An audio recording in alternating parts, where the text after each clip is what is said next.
జాను. రవి, నీతో కొంచెం మాట్లాడాలి.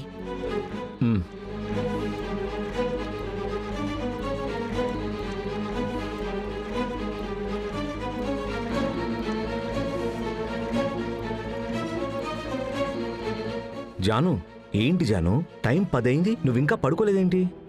నీకోసమే వెయిట్ చేస్తూ ఉన్నాను, నీతో మాట్లాడాలి అని. ఏదైనా ముఖ్యమైన విషయం అంటే నాకు అప్పుడే కాల్ చేయాల్సింది కదా. ఇది నాకు సంబంధించింది కాదు. ఏంటి జాను? మీ అమ్మ అన్యాయానికి ఫ్లాగ్ బైరర్ అవుతోంది. ఏం చేస్తుంది?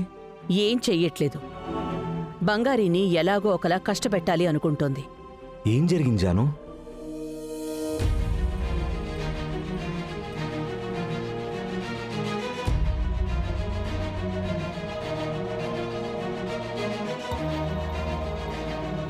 రవి, బంగారి చాలా ఇబ్బందుల్లో ఉంది. అది మనకి క్లియర్ కట్గా చెప్పి సాయం అడగలేకపోతోంది. బంగారి క్యారెక్టరే అంతా. మరి బంగారి కష్టం చూసి బంగారి కావాల్సింది చెయ్యడం అనేది మన బాధ్యత కాదంటావా? అందుకని బంగారికి అకౌంట్ ఓపెన్ చేసి అందులో డబ్బులు వేశాను. అది తట్టుకోలేకపోతుంది మీ అమ్మ. మొదట్నుంచే బంగారి మీద చాలా కోపం ఉంది. బంగారి పాపం రవి, ఈ కుటుంబం కోసం, కంపెనీ కోసం రాత్రింబవళ్లు కష్టపడుతోంది. బంగారికి ఈ ఇంట్లో చాలా ఇబ్బంది అవుతోంది. వదిలే జాను, అదంతా పోను సరైపోతుంది. లేదు రవి, ఇది కరెక్ట్ కాదు. ఇది సరిచెయ్యాలి అంటే నువ్వే చేయగలవు. బంగారిని నువ్వే డిఫెండ్ చేయాలి. భార్య అమ్మ కొట్టుకుంటుంటే పక్క నుండి ఒక నార్మల్ మగవాళ్లాగా నువ్వు చూడుకో. అది మహాపాపం. కాదు జాను, నేనున్నప్పుడు ఈ గొడవ జరుగుంటే నేను అమ్మని కావాలంటే అడగచ్చు. సడన్ గా ఇప్పుడు వెళ్ళి మాట్లాడితే ఏంటి మీ ఆవిడ చాడీలు చెప్పిందా అనుకొని దాని కూడా గొడవ చేస్తుందేమో. ఇప్పటికీ ఈ గొడవను వదిలేద్దాం జాను, చూసుకుందాంలే.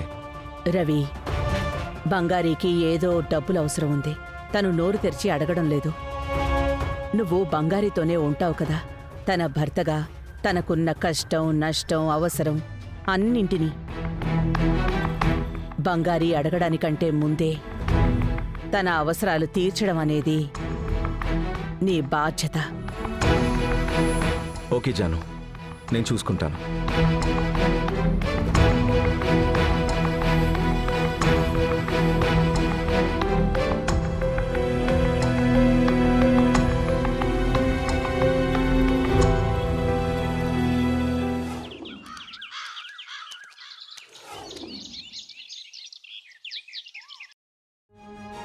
మీనా, మీనా,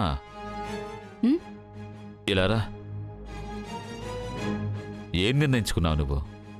అంటే అర్థం కాలేదన్నయ్య. అదే అమ్మా, ఆ అకౌంట్ విషయంలో ఏ నిర్ణయం తీసుకున్నావు అని. అది ఆ రోజే పోయి తనని బెదిరించాను కదా. ఇక నుంచి నా దగ్గర చేయి చాచి తీరాల్సింది తను. ఇంటి ఖర్చులకి నీ దగ్గర 1000-2000 అడగడం సరే, కానీ స్టాఫ్కి శాలరీ వేయటం దగ్గర నుండి మన ఇంటి ఖర్చుల వరకు అన్ని ఆఫీస్లోనే కదా చూసుకుంటోంది.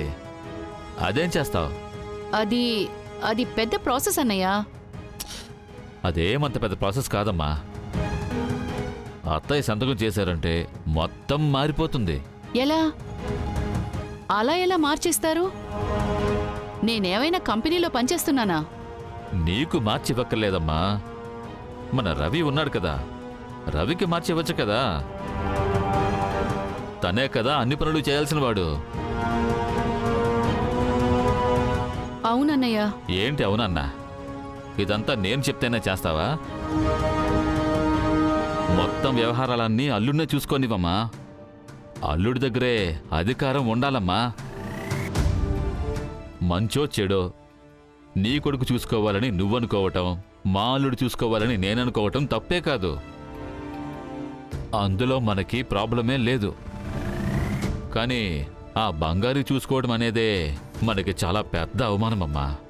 నువ్వు అల్లుడితో కొంచెం మాట్లాడి చూడు. నేను ఖచ్చితంగా మాట్లాడతానయ్యా. మంచిదమ్మా, చూసుకో.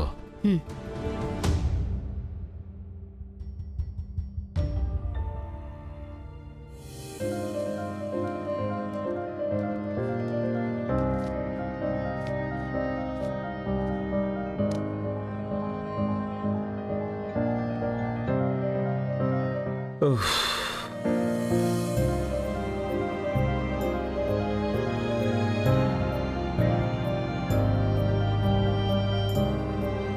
రవి, ఉమ్.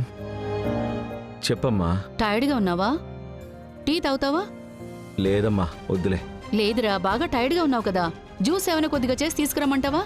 ఏంటమ్మా, ఏంటి విషయం? డొంక తిరుగుడు లేకుండా విషయం ఏంటో చెప్పేసి అమ్మా. రవి, ఈ ఇంట్లో మనం చిన్న చిన్న విషయాలకు కూడా మనం ఆ బంగారు మీద ఆధారపడిపోతున్నాం. తనేదో కష్టపడి సంపాదించి ఇచ్చినట్టు చూసి ఖర్చు పెట్టండి, డబ్బులు లేవు, అనవసరమైన ఖర్చు అని ఒక్కో దానికే కారణం చెప్తూనే ఉందిరా. నువ్వు తన దగ్గర నుంచే కదరా తీసుకుంటున్నావు. అయితే ఇప్పుడు ఏంటమ్మా? ఏంటా? రవి, నువ్వింటి వారసుడివి, పెద్ద బిడ్డవి. అత్తయ్యతో మాట్లాడి నీకే అధికారాన్ని ఇమ్మని చెప్పు. నువ్వు వదిలేయడం వల్లనే ఇప్పుడు అధికారం మొత్తం ఆ బంగారు చేతిలోకి వెళ్ళిపోయింది. దీనంత తేలిగా వదలకూడదు రవి. ఈ ఇంటి మొదటి బిడ్డవి నువ్వే కాబట్టి అన్ని విషయాల్లో నువ్వే ఉండాలి. ఆ తర్వాతనే మిగతా అందరూ. బంగారు చేతిలో అధికారం ఉంది అంటే తను మన తల మీదకెక్కి కూర్చుంటుందిరా.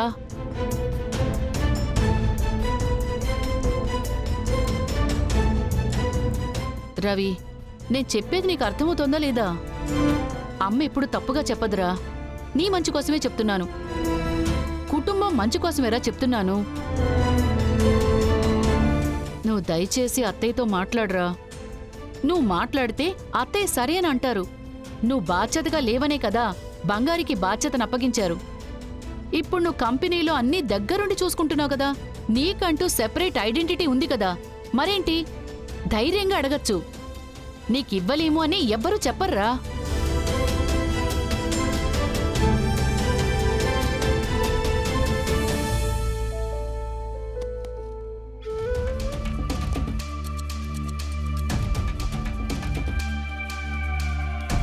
రవికి చెప్పాల్సిన విధంగా చెప్పేశాను.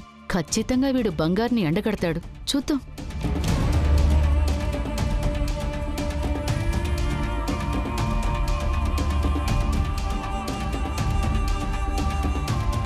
ఏంటి మీనా, నీ కొడుకుతో చెప్పావా లేదా? అంతా చెప్పానన్నయ్య. చెప్పానని అంటున్నావు. తను బెల్లం కుట్టిన రాయిలాగా సైలెంట్గా ఉన్నాడేంటి? అత్తయ్యతో తను మాట్లాడినట్టు కనిపించనే లేదు. అన్నయ్య, ఇప్పుడే కదా అన్నయ్య చెప్పాను. వచ్చిన వెంటనే మాట్లాడితే మనం చెప్తే మాట్లాడాడు అని అత్తయ్య ఫీల్ అవుతుంది కదా.